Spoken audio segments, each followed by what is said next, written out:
Yon, sige, sagutan natin to class. Ito, naging previous sample problem natin ito under ng reserva, ano? So, medyo mahaba yung naging derivation natin dito, ay naging solution natin dito. Dahil, kung matatandaan mo class, ito yung sample problem natin sa reserva, 3 reserva, na kung saan mali yung assumption natin. Tama ba? So, ang ginawa natin, nire-write pa natin equation natin. So, tinama natin equation natin, yung assumption natin. So, saka pala natin nakuha yung sagot. Dito class, may basic na ito. No? Kasi nga, alam mo ni Caltech ngayon. So, paano ba yung gagawin natin? So, given na yung lahat, elevation, length, diameter, friction factor. So, basically, ang gagamitin natin dito ay si Darcy-Weisbach. So, ang gawin natin class, i-compute na natin o i-store natin lahat ng A, B, at saka ng C. So, again, yung A natin, 0.0826, ano ba ito? 0.0826 F, L, huwag mo munang pansinin yung Q squared, D raised to 5 muna tayo. So, ganun lang din class sa B at saka sa C. So, ito yung magiging stored values natin. No? B at saka sa C, ito yung magiging stored. Naka-store na to class. Ano? Hindi ko na mapapakita sa Calcu kasi, doon sa may na-download kong Calcu kasi, hindi siya gumagana class tinry ko uli So, ang gawin natin, dahil nakuha natin yan, wala na kahirap-hirap, na tayo ng assumption natin. So, assume natin na B is giver. So, basically, pag in-assume natin na B is giver, so positive. So, ibig sabihin, si B is giver, therefore, tama siya, positive siya.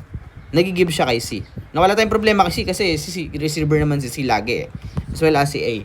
Alright? So, ang gawin natin class, palitan lang natin X over A, wala tayong problema, A naka-store. X, wala tayong problema, yan yung unknown, si headless A.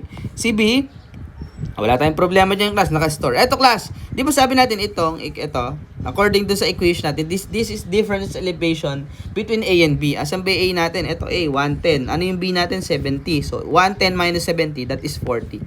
Next, X minus 90, saan ang galing ito? 90 is the difference in elevation between A and C. That is 110 minus 20, that is 90. So, given that, is ano mo na class? Shift solve mo na, ano? So, parang ganito siya class. Pakita ko sa Calcu uli, kahit sa video lang class. Ala, kasi talaga akong eliminator class no? Alright. So, eto na siya pag tiningnan mo siya doon. Parang ganito siya. Ay, dami nakita na. May ano siya. Tinry ko siya class, ayaw gumana. Ano? So, try natin class. Diba? Alright. So, madumi lang uli yung Calcu ko. Ngayon, so, ito yung naging equation natin. Tama ba? So, kung nakikita mo, ay, nakaano na pala siya. Nakasolve na siya. So, tanggalin ko lang ito. Ang gulo Ayan, ganyan. Pwede pala ganyan setup. Hirap nga lang. Dumi ng Calcu ko class, sorry. Anyway, so ito, papalitan ko lang ito ng minus. So, yan. Ayan yung class, yung whole equation natin. In-assume natin na B is giver, ano? So, yun lang din yun class. So, ganun, again, shift solve ko. And, okay na yan. And then, equal. And then, ito, yung sagot So, gawin natin class, let's say 100. Yung X.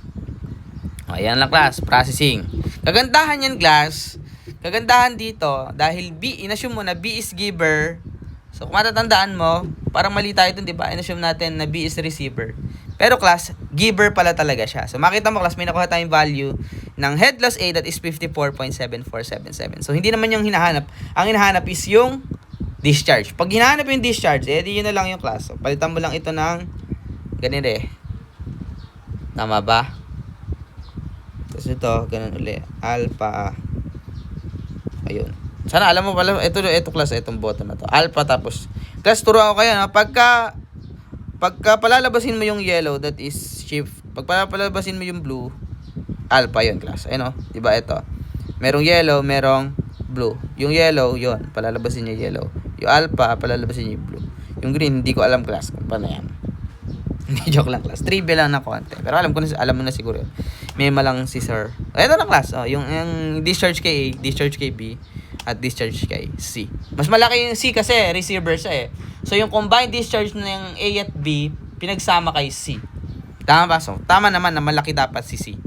Alright? So, yun lang class, di ba? Yan yung sagot. Di ba? So, walang kahirap-hirap, nakuha mo na. So, hindi ko na i-rewrite class Tingnan mo na lang, no? Ikaw na bahalang mag-resolve. Sige, solve na natin. That is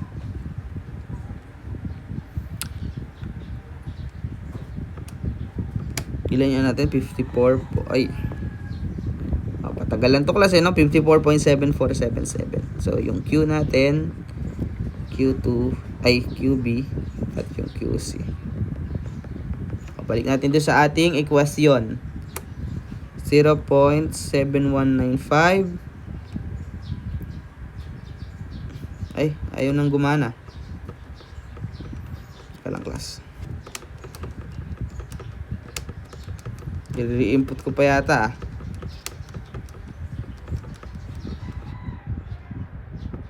Yan. 0.5269. So, gawin mo, pagplasin mo lang yun, makukuha mo na yung C eh. Ayan, so, and then 1.2465. Yun na yung class, diba? Wala kahirap-hirap. So, again, this is all in cubic meter per second. Diba, class? Yun na yung class. Thank you so much.